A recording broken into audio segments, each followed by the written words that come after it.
Now we have CEIBS with Tom Williams presenting. Good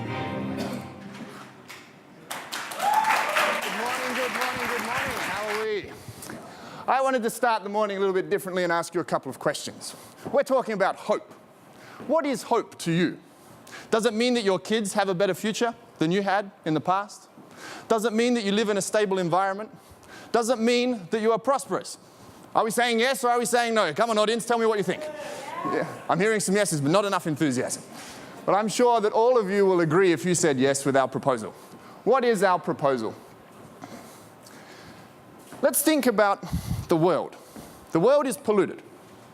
Armenia is devastated. And together we both need a new beginning, because Armenia's future is linked to the world's future. And rather than suckle on the cash cow of aid, we want to make sure that our nation stands up from day one. What does that mean? Well, how are we quick so far? Oh, here we go.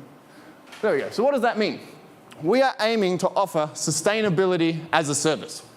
We're using renewable energy to recycle the world's waste. We are going to have cash flow day one. Build pride in our people for knowing that they are saving the environment, they are rebuilding Romania at the same time, and they are ensuring that we have a sustainable future not only for our country, but for all. Now, why did we pick renewable energy using to do recycling for the world's waste as our proposal for this challenge? Let's look at Armenia in detail. What do we have? We have a desert. It's underpopulated. There's low agriculture. There's a low water table. There's not a lot of rain. We have the perfect place for processing waste of the world and ensuring that it doesn't affect not only our environment, but everybody else's environment as well. What else does the desert have? The desert is sunny. Did you know that in 2 minutes, there is more energy that hits the earth from the sun than we use in an entire year? It would be a shame to put that to waste, wouldn't it? Now let's look at the coast. The coast, 20% of the world's traffic goes through our coast. If that's not the best foot traffic in the world that you could see for bringing in ships and making sure we had the imports and exports, I don't know what could be better. And also, it's windy and it's tidal. Let's use every resource we have. And now we think of the population. High unemployment, which means they're very hungry. Unskilled, which means that they're looking for skills. They're looking for training, but they're also making sure that they're looking for opportunity. These three things together mean that we can have an economic model which uses renewable energy to process the world's waste, giving us revenue from day one and making sure that our incentives are aligned with the incentives of our donors. Because we are not somebody who is a recipient of aid. We are a service to the world. So what is our economic model? We ensure that we collect the waste. We're right next to the port traffic, very easy. We process that with renewable energy. We have sun, we have the desert, we have the coast, we have the tidal, we have the waves, and then we export recycled goods. We are building an entire new category of industry. If that's not attractive to a private investor, I don't know what is. This is the blue ocean. Now, you're going to ask me, what's your structural plan? This sounds crazy. You're putting waste in the middle of the desert. How are you going to do it? Where's the savior for the people? These people need safety, they need food, they need hope, they need a dream. And that's where we provide. We're looking, as you can clearly see, we're looking to build a new capital city right on the border, the north and the south, and then a processing city in the south again.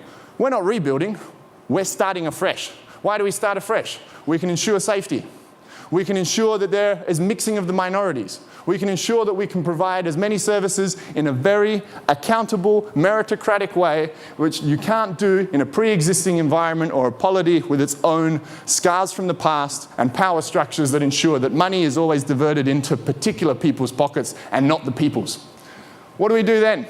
We make sure we use this desert, which also happens to be the area of the separatists, but is also a fantastic place to make sure that we build our first processing plants and we build our first waste storing facilities for the world. We power that with solar panels, wind power, everything you need, as a long-term capital investment to wean ourselves off our oil demand. Because we can't survive on oil for the next 10 years. We're going to be there for 10 years, then what? We're done. We're going to need another $100 billion. This is not aid, this is an investment for the future. Then once we have that, we make sure that we move into a more future-orientated business. What is waste?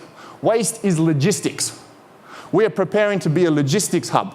No one's going to do a capital investment in fish processing day one, But once they see us, what we can do with the waste, what they see what we can do with making sure that our facilities are built to the standards of a world logistics processing center, we will not only have containers, we'll have fish processing, we will be the hub for the region. Now what do we see here? The outcome in 10 years? Happiness and purpose. Prosperity and opportunity. Stability and unity.